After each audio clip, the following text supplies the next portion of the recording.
የኢራን ጦርነት ከተጀመረ ገና አንድ ወር ቢሞላውም በብዙ ተንታኞች ዘንድ ግን ጦርነቱ አሸናፊ እንደሌለው እየተነገረም ይገኛል። ተቺዎች ግጭቱን አሜሪካ በኢራቅና በአፍጋኒስታን ካደረገችው ወረራ፣ በኮሪያ ጦርነት ከነበራት ጣልቃ ገብነት፣ ሩሲያ በዩክሬን ላይ ከፈጸመችው ወረራናም በእርግጥም እጅግ አሳዛኝ ከሆነው የአሜሪካ የውጭ ጉዳይ ፖሊሲ ውድቀት ከቪየትናም ጦርነት ጋር እያነጻጸሩት ነው። ነገር ግን የኢራን ጦርነት ውድቀት አይደለም፣ ይልቁንም አጣብቂ ነው ተብሏል። በጦርነቱ አሜሪካናም እስራኤል ገና ከመጀመሪያው አልመው የተነሱባቸውን አብዛኞቹን ግቦች እያወደሙ ነው። ኦፕሬሽኑ የተቸገረ ቢመስል እንኳ ይህ የሆነው አሜሪካ አማራጭ ስለሌላት ሳይሆን እያንዳንዱ የውሳኔ መንገድ የራሱ የሆነ ዋጋ ወይም ትሬድ ኦፍስ የሚያስከፍል በመሆኑ ነው። ታዲያ በዚህ ዙሪያ የተዘጋጀው የዕለቱ የትንታኔ ዘገባችን እነሆም ወደ እናንተ ይቀርባል። በቅድሚያ ግን ለቤቱ አዲስ ከሆናችሁ ቻናሉን ሰብስክራይብ በማድረግ ተወዳጁን፣ ብትወዱት ላይክ፣ ለሌሎች ቢደርስ ካላችሁ ሼር በማድረግ ለወዳጅ ዘመዶቻችሁን አጋሩት። ሐሳብ አስተያየትም ካላችሁ የአስተያየት መስጫው የእናንተን አስተያየት ለመቀበል ክፍት ነው። አብራችን ቆዩም።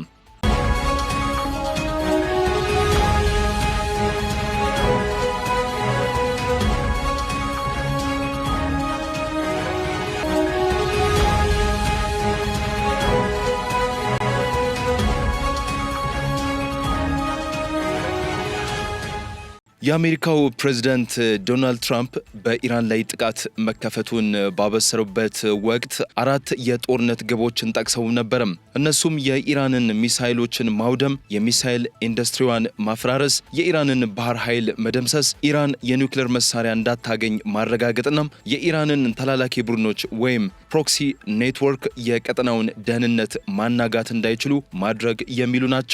ጦርነቱ አንድ ወር በሞላው ጊዜ ውስጥ አሜሪካና እስራኤል ከጠቀሷቸው አራት ግቦች መካከል በሶስቱ ላይ ከፍተኛ እድገትም ወይም ለውጥ ማሳይቷል። ለምሳሌ ከሚሳይል ብንጀምር የኢራን ባሊስቲክ ሚሳይል ጥቃቶች ዘመቻው በተጀመረ በመጀመሪያው ሳምንት ውስጥ በ90 በመቶም ቀንሷል። ታዲያ በጦርነቱ የመጀመሪያ ቀን ኢራን ከ400 በላይ ሚሳይሎችን የተኮሰች ቢሆንም ያ ግን ከፍተኛው ጣሪያዋም ነበረም። ባለፉት ጥቂት ሳምንታት ግን ኢራን በቀን ከ20 እስከ 40 የሚደርሱ ሚሳይሎችን ብቻ ነው መተኮስም የቻለችው።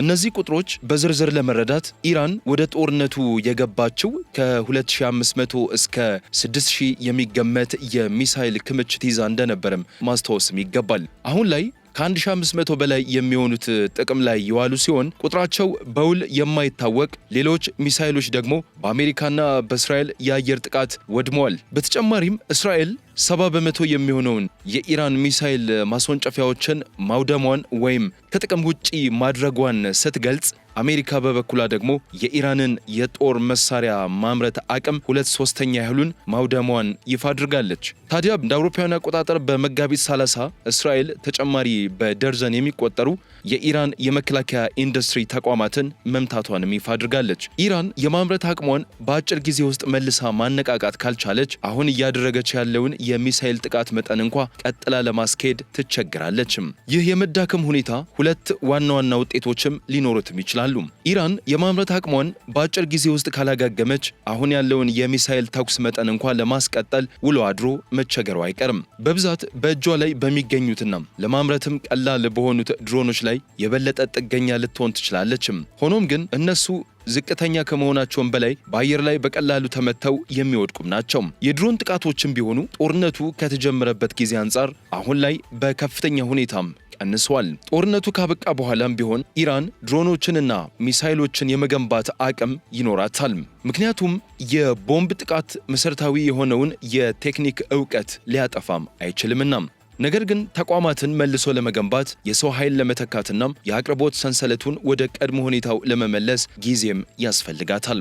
የባህር ኃይል አቅሟም ተመሳሳይ ታሪክ አለው። አሜሪካ ከ140 በላይ የኢራን የባህር ኃይል መርከቦችን ወይም የጠቅላላ መርከቦቿን 92 በመቶ ያህል ማውደሟንና የኢራን የመርከብ ግንባታ ጣቢያዎችንም መምታቷንም ገልጻለች። ታዲያ ይህ ምናልባትም በሆርሙዝ ለሚደረገው ውጊያም ብዙም ተጽዕኖ ላይኖረውም ይችላል። ደግሞም በኢራን የባህር ዳርቻ አቅራቢያ ባለው ጠባብ የባህር ወሽመጥ ውስጥ ትልልቅና ዝቅተኛ የነዳጅ ጫኝ መርከቦችን ኢላማ ለማድረግ ብዙ መንገዶችም አሉ። ነገር ግን ይህ ሁኔታ ኢራን ከዛ ባለፈ ኃይሏን ኢራን የማሳየት አቅሟን ይገድባታል ማለት ነው። ኢራን መርከቦቿን መልሳ መገንባት ብትችልም ያ ደግሞ ጊዜ የሚወስድ ሂደት ነው። ታዲያ የኢራን የኒውክሌር መርሃ ግብርም ሁኔታው ተመሳሳይ ነው። የኢራን የውጭ ጉዳይ ሚኒስትር ባለፈው ህዳር ወር እንደተናገሩት በሰኔ 2025 አሜሪካና እስራኤል በፈጸሙት ጥቃት ምክንያት ሀገሪቱ ካሁን በኋላ ዩራኒየም ማበልጸግ አትችልም። ስለ አሁኑ ጦርነት ደግሞ የዓለም አቀፉ የአቶሚክ ኤነርጂ ኤጀንሲ ዋና ዳይሬክተር ራፋኤል ግሮሲ ሲናገሩ ይህ ጥቃት የኢራን የኒውክሌር መርሃ ግብሩን በእጅጉ ወደ ኋላ እንደጎተተው መካድም አይቻልም ብለዋል። ሆኖም ግሮሲ አክለውም ኢራን የቴክኒክ ዕውቀቱን እንደጠበቀች መሆኗን ጠቅሷል። ስለዚህም እንደ ሚሳይልና መርከብ ሁሉ የኒውክሌር ፕሮግራሟንም በጊዜ ሂደት መልሳ ልትገነባውም ትችላለችም። ሌላው በጣም አነስተኛ መሻሻል የታየው የኢራንን ተላላኪ ቡድኖች ወይም ፕሮክሲ ኔትወርክ ወደ ኋላ በማፈግፈግ ረገድ ቢሆንም ይህ ሁኔታ ግን አሁን እየተቀየረ ሊሆንም ይችላል። በሊባኖስ የሚገኘው ሄዝቦላህ፣ በኢራቅ የሚደገፉ ሚሊሻዎችና በየመን የሚገኙት ሁቲዎች አሁንም በአብዛኛው ይገኛሉ።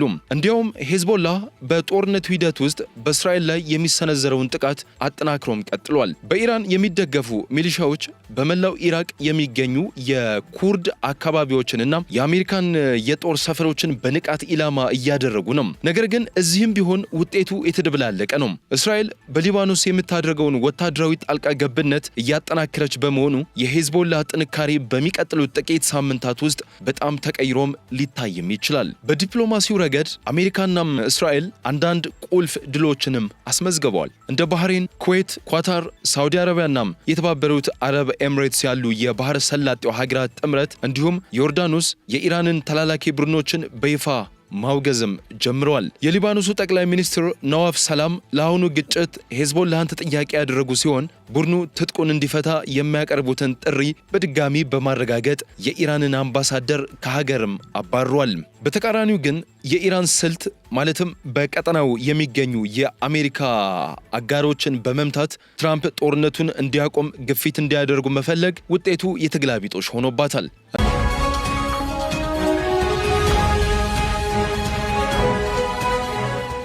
እንዲያውም ሳውዲ አረቢያ፣ የተባበሩት አረብ ኤምሬትስ፣ ባህሬንና ኩዌት ኢራን እስክትሸነፍ ድረስ አሜሪካ ውጊያውን እንድትቀጥል ግፊት እያደረጉ ነው። የኢራን እርምጃዎች የአብርሃም ስምምነትን ወይም አብርሃም አኮርድስ በእስራኤልና በሌሎች የባህረ ሰላጤው ሀገራት መካከል የተጀመረውን መቀራረብ ሊያናጉ አልቻሉም። እንዲያውም ውጤቱ የዛ ተቃራኒ ሊሆንም ይችላል። ይሁን እንጂ የሆርሙዝ ወሽመጥን መዝጋት ለኢራን በተወሰነ መልኩ ስኬታማም ሆኖላታል። ይህም በዓለም አቀፍ የኢነርጂ ገበያ ላይ ትርምስ የፈጠረ ሲሆን የጦርነቱን ማስጠንቀቂያ ሂደትም ውስብስብም አድርጎታል። ሁኔታው በቆየ ቁጥር ደግሞ የኢኮኖሚ ጉዳቱም እየከፋም ይሄዳል። ነገር ግን ይህ የትራምፕ አስተዳደር እጁን እንዲሰጥ አላደረገውም። ጉዳዩን በጥንቃቄ ሲከታተሉ የነበሩት የአሜሪካ አጋሮች ምንም እንኳን በምን አይነት መንገድ ይሁን ባይታወቅም ሆርሙዝ ዳግም መከፈት እንዳለበት የሚለውን ሐሳብ ቀስ በቀስ እየተቀባበሉት መጥቷል። አሜሪካና እስራኤል በዚህ ጦርነት ውስጥ የተቸገሩበት ነጥብ ግን ጦርነቱን ማቆም ወይም ተርሚኔሽን ላይ ነው።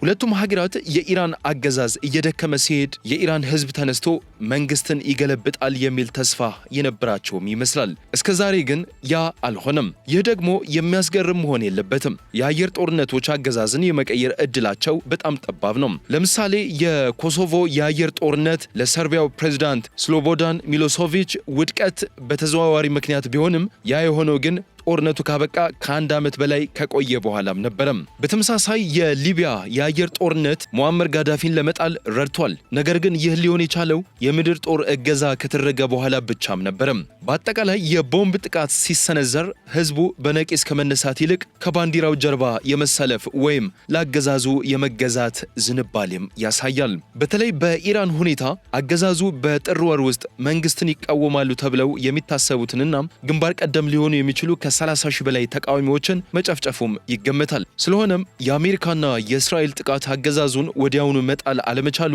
ምንም አያስደንቅም። ነገር ግን አጠቃላይ የአገዛዝ ለውጥ አልመጣም ማለት አሜሪካ ሌሎች አማራጮች የሏትም ማለት አይደለም። በመጀመሪያ ደረጃ አሜሪካ ዝም ብላ ጦርነቱን ትታ ልትወጣም ትችላለችም። ይህ ደግሞ በተግባር የሆርሙዝ ወሽመጥን በኢራን ቁጥጥር ስር ይተወዋል። እንዲሁም አሁን ላይ ያለምንም ጉዳት እንዲያልፉ ለፈቀደችላቸው ጥቂት የነዳጅ ጫኝ መርከቦች እያደረገችው እንዳለችው ሁሉ በባህር ትራፊክ ላይ ቀረጥ እንድትጥል ይፈቅድላታል። ይህ ደግሞ አገዛዙ ለጦርነት ተግባራት ሊያውለው የሚችል ሌላ የገቢ ምንጭ ይፈጥርለታል። በሂደትም ኢራን የጦር መሳሪያ ክምችቷን መልሳ ትገነባለች። ጥያቄውም አሜሪካና አጋሮቿ ከመጀመሪያው ጦርነት በፊት ወደ ነበሩበት ተመሳሳይ ሁኔታ ውስጥ መቼ ይገባሉ የሚለው እንጂ ይገባሉ ወይ የሚለው አይሆንም። በተጨማሪም እንደ ቻይና ያሉ ሌሎች ሀገራት አወዛጋቢ የሆኑ የባህር መንገዶች ለምሳሌ የታይዋን ባህርን የኔ ናቸው ብለው እንዲጠይቁ አደገኛ አርአያነት ሊሆንም ይችላል። ሆኖም ዋሽንግተን ተጨማሪ ወታደራዊ እርምጃ የሚጠይቀው መስዋዕትነት ከነዚህ ዋጋዎች ይበልጣል ብላ ልትወስንም ትችላለች። ከዚህም በላይ የኢራን አዲሱ የመርከብ ማለፊያ ክፍያ በጣም ከፍተኛ ከሆነ የባህረ ሰላጤው ሀገራት ነዳጃቸውን ወደ ገበያ ለማቅረብ የሆርሙዝን ባህር የሚቀይሩ ሌሎች መንገዶችን ለምሳሌ ተጨማሪ የምድር ላይ የቧንቧ መስመሮችን ለማስፋፋትም ይገደዳሉ። ሁለተኛ የኢራን መሪዎች ውሎ አድሮ ወደ ድርድር ጠረጴዛ ይመጣሉ በሚል ግምት አሜሪካ የአየር ዘመቻዋን ልትቀጥልም ትችላለች። ይህ መላምት ምክንያታዊ አይደለም ሊባል አይችልም። በኢራን ኢኮኖሚ ላይ የደረሰውን ጉዳት ሙሉ በሙሉ ለመገመት አስቸጋሪ ቢሆንም ጉዳቱ ግን በእርግጥም ከፍተኛ ነው። ጦርነቱ በቀጠለ ቁጥር ደግሞ ለኢራን የሚኖረው ዋጋ እየጨመረም ይሄዳል። ከዚህም በተጨማሪ የእስራኤል የአየር ጥቃቶች አብዛኛዎቹን የኢራን ከፍተኛ የጦር አዛዦችን የገደሉ በመሆኑ አሁን ያሉት መሪዎች ስምምነት ላይ ለመድረስ በጣም ግላዊ የሆነ ምክንያት እንዲኖራቸውም ያደርጋቸዋል። አሜሪካ እንዲህ አይነቱን ስምምነት በግዳጅ ማምጣት ከቻለች በጦርነቱ ወቅት ያገኘቻቸውን አንዳንድ ድሎች ዘላቂ ማድረግ ዕድሏ ከፍተኛም ይሆናል። የኢራንን የልብ መለወጥ እየጠበቁ ጦርነቱን ማራዘም ጉዳቱ ግን ወጪው ነው። ከክወና አንጻር አሜሪካና እስራኤል ስለ ራሳቸው የጦር መሳሪያ አቅርቦት መጨነቅም ይኖርባቸዋል። ኢራኖቹም ቢሆኑ እንደዚሁም። ከዚህም ባለፈ በመላው ዓለም ላይ የሚኖረው የኢኮኖሚ ዋጋ አለ። ምንም እንኳ ይህ የኢኮኖሚ ውድቀት የአውሮፓና የእስያ ሀገራት የሆርሙዝን ወሽመጥ ለትራንስፖርት ክፍት እንዲሆን ግፊት ማድረግም የግድ ይላቸዋል። ምንም እንኳን እስካሁን የአሜሪካ የሰው ሕይወት መጥፋት ውስን ቢሆንም ዳሩ ግን የኢኮኖሚ ኪሳራም ደርሶባታል። አሜሪካ ጦርነቱን ወደ ከፍተኛ ደረጃ ልታሸጋግረውም ትችላለች። ይህም አዳዲስ የጥቃት ኢላማዎችን ለምሳሌ የኢራንን የኤሌክትሪክ ኃይል አውታር ልትመታ ወይም የኢራንን ግዛት ለመያዝ የምድር ጦር ልታሰማራም ትችላለች። ይህም ምናልባት ኢራን ለድርድር እንድትገደድ ወይም አገዛዙ እንዲወድቅ ሊያደርግም ይችላል። እንዲህ ያሉት እርምጃዎች ግጭቱን ሊያሳጥሩት ወይም የአገዛዝ ለውጥ ከመጣ ደግሞ ወሳኝ ውጤት ሊያስገኙም ይችላሉ። ነገር ግን ከሰው ሕይወት ከሀብትናም ካልታሰቡ መዘዞች አንጻር ትልቅ አደጋን ይደቅናሉ። በእነዚህ ሶስት መሠረታዊ አማራጮች ውስጥ ብዙ ጥቃቅን መንገዶች ሊኖሩም ይችላሉ። ዋናው ነጥብ ግን አንድ ወር የሞላው ይህ ጦርነት አንዳንዶች እንደሚሉት ጥፋት አይደለም። አሜሪካም አጣብቅኝ ውስጥ አልገባችም። ጦርነቱ የኢራንን ስጋት ወደ ኋላ በመመለስ ረገድ ቀድሞውኑ ስኬታማም ሆኗል። አሜሪካም ወደፊት ለመራመድ የሚያስችሏት በርካታ መንገዶች አሏት። እውነተኛው ጥያቄ ዋሽንግተን ምን ያህል ተጨማሪ አደጋንና በምን ያህል የጊዜ ገደብ ውስጥ መቀበል አለባት የሚለው ነው። ቶሎ ለመውጣት ወስና የኢራን ችግር በሂደት ተመልሶ እንደሚመጣ ልታምንም ትችላለች። ወይም ደግሞ ዛሬ ከፍተኛ ዋጋ የሚጠይቅና ምናልባትም ረጅም ጊዜ የሚወስድ ጦርነትን ተቀብላ ዘላቂ መፍትሄ ለማምጣት ልጥርም ትችላለች። ይህ ጥርጥር የሌለው አጣብቅኝ ወይም ዳይለማ ነው። ነገር ግን ሁሉም ጦርነቶች በአጣብቅኝ የተሞሉ ናቸው። ውድ የኢትዮ ግሎባል ቤተሰቦች ለዛሬ በዚሁ አበቃን። ስለተከታተላችሁን ከልብ አድርገን እናመሰግናለን። ሰላም።